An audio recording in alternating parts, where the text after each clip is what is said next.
So was it hard to fit the reversing module? Stay tuned and all will be revealed.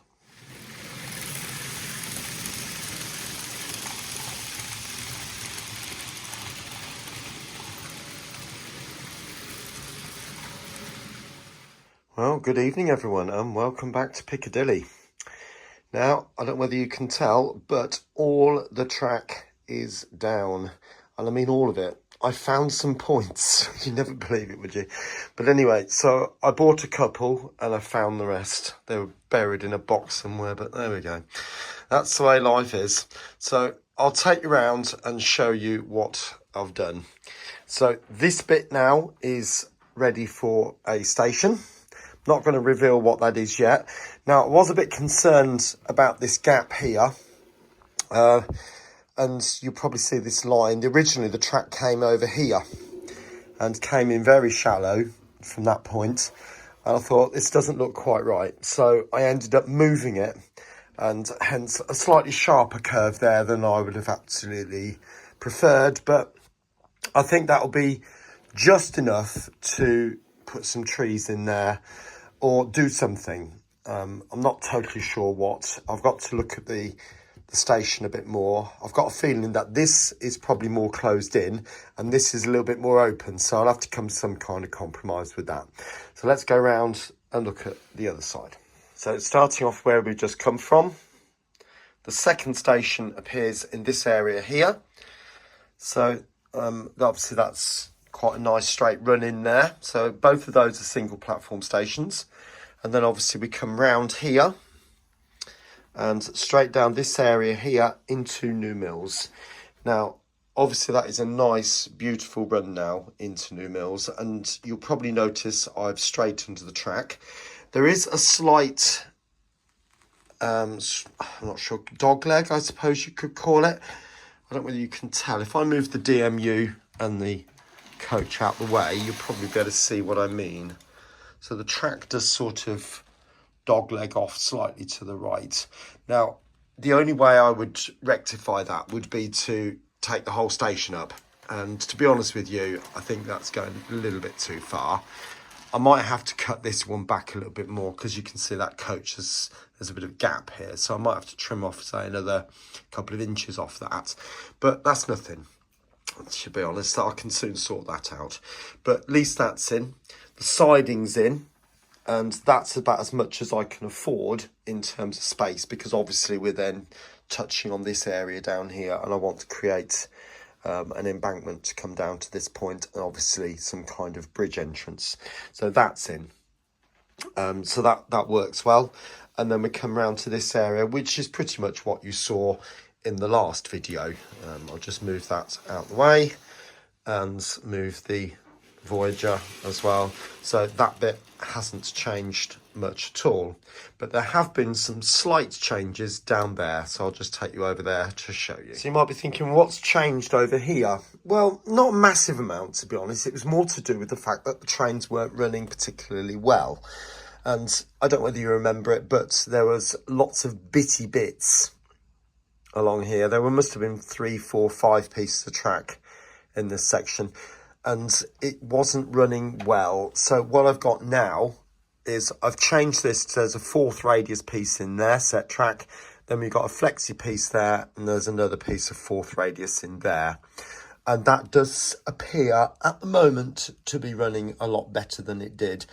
But not only that, the curves look a little bit better. They did look quite awkward before. It's not perfect now, but considering that's going to be a hidden section, I'm not ever so worried, you know. So as long as the trains go over it, that'll be absolutely fine.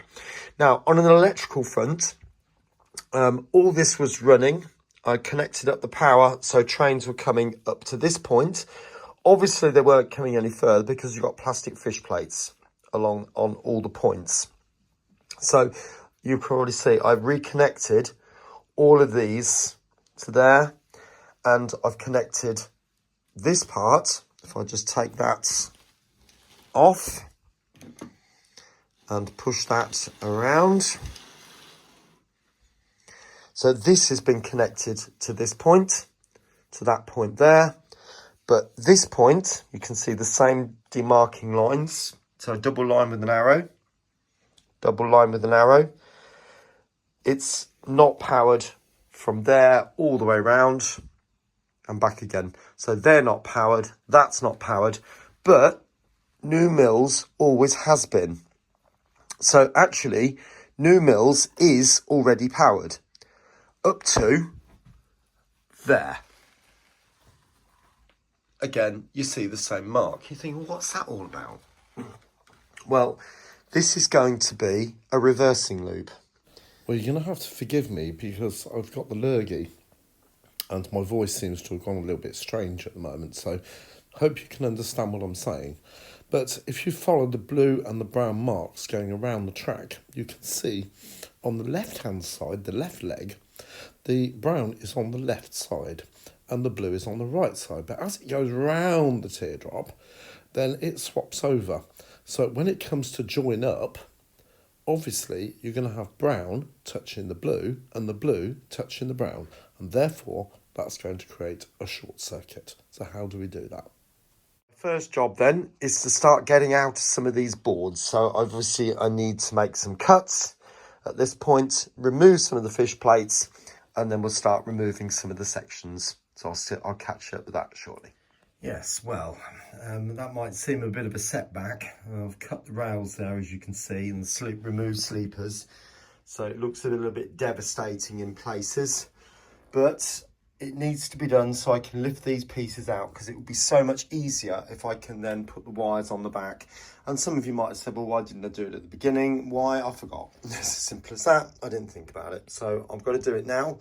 Put the bus wires, as I said before, from this mark here all the way around into each individual section, and then they'll be plugged together across each of the joints. Right, welcome back. So you probably realise this is the crossover section from one side of the layout to the other side. And you'll also notice I've put droppers in. Now, as I said in the previous clip, the brown wire would stay on the outside going around the reverse loop, and the blue would be on the inside. I'm continuing with that type of wiring on this on the bus through the bottom. So what you'll see here, obviously I've got the droppers coming through the track, or from the track above, and then there's terminal blocks. This is obviously the bus wire running along there, and then I've just put these connectors on the side. I do normally like to use those terminal block type connectors with the pin, but they've become very expensive, to be honest, and I've already got a load of these, so it seems daft not to use them. So once I've connected them together, I'll just wrap a piece of tape around one of them just so that they don't short out on each other.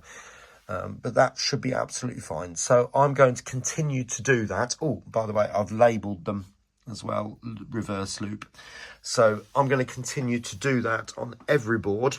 And then once they're all done, once they're connected, then I'll talk to you about how to wire up the reversing module. I will see you shortly.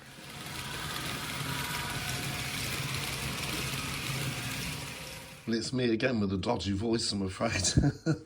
But I have gone for a Gauge Master DCC 40, as you can see there. And it looks quite simple, because obviously you've just got a red set of wires and a yellow set of wires. So let's get it out and have a look at how you wire it up. Right, there's the instructions. So if you want to have a pause of that and read, then please feel free. But it does look quite simple.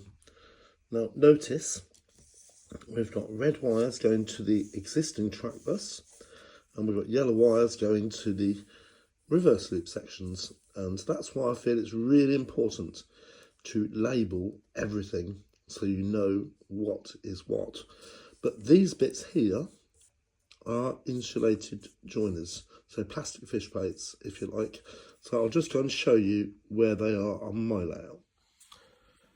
Hence these wires here. Now you'll notice there, you've got plastic fish plates there, and there's a gap. The other one is just there. And I don't think it matters, to be honest, but as New Mills was already wired up, I decided to put one in there to start having to rewire this section. Now, the one thing you do need to be careful of is that you match it for your longest train And that's going to go around here because the train must enter and leave, or it must leave this section and be completely on the reverse loop before it gets back to this section down here. If the train is still at this bit, when it reaches this bit, you will get a short because the module won't know which polarity to put them in. So that will cause a few problems. Obviously, the polarity switches when the wheels bridge that gap, because obviously you're going to make it touch as it's going across. So that's why you need the polarity switch. Okay, right, I will get that wired up and let's see if it works. So I thought I'd just do a quick test, just to check, see if any shorts on this area. So I'm just going to use the Gauge Master Combi for that, and I've literally just poked a couple of wires under the track. Please remember that this reverse loop wiring is totally separate from the main layout, and that's why we need it. You need those plastic fish plates at the varying places, as I've explained. So let's have a look then. So I'm looking at the 66 just there. Please also remember that if you do this with the DC controller and your main layout is DCC, make sure your main controller is off. And you can see my Z21 is firmly off there. Otherwise, you'll damage both controllers, that is. So you can see if there was a problem, it wouldn't have set off. So this is on DC now, remember? And it just goes to highlight that there are no shorts on the system. I'll be honest, I did have one. I've dealt with it now, but I put those two droppers the wrong way round. So instead of having brown this side, if you look carefully, it's blue that side and brown that side. So I've just switched the wires underneath, and I'm going to put some tape on it to indicate the right way round. We all do it. Can't catch you shortly. Right, I've just noticed something, that this unit is not compatible with Railcom. Now, the Z21 does use Railcom, so I've got to disable it. So I'm going to go into settings, and then Z21 settings, and I'll scroll down, and then it says activate Railcom. So it's just a case of toggling that switch to this position, so you do not want it activated. Okay.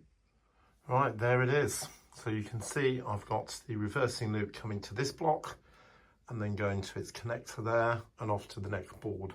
So the yellow wires are connected to that connector, and the red ones, just turn the light on, hopefully you can see go to the red and the blue up there. So I don't think it matters which way around the wires go. And then I've just labelled the reversing module so I know what it is, and I've just stuck it on the back there with a sticky pad. Okay, let's get some trains running. So, does it work? You bet it does. So let's have a look.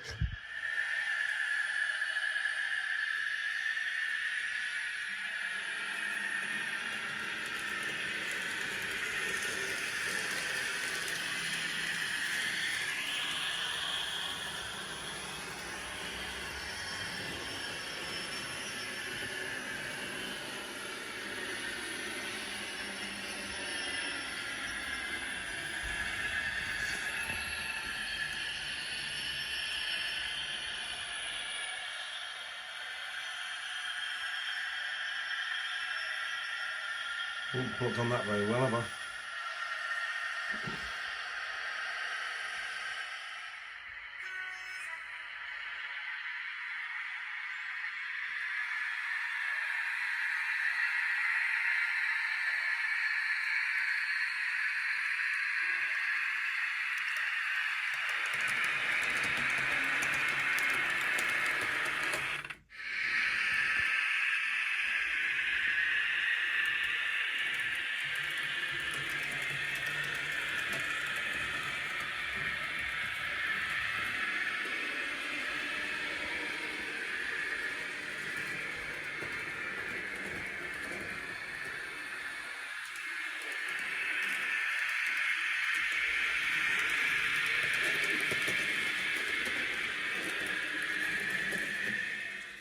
Well, I hope you've enjoyed seeing the reversing module being fitted and made working, and seeing all the ins and outs that's taking it to put it together.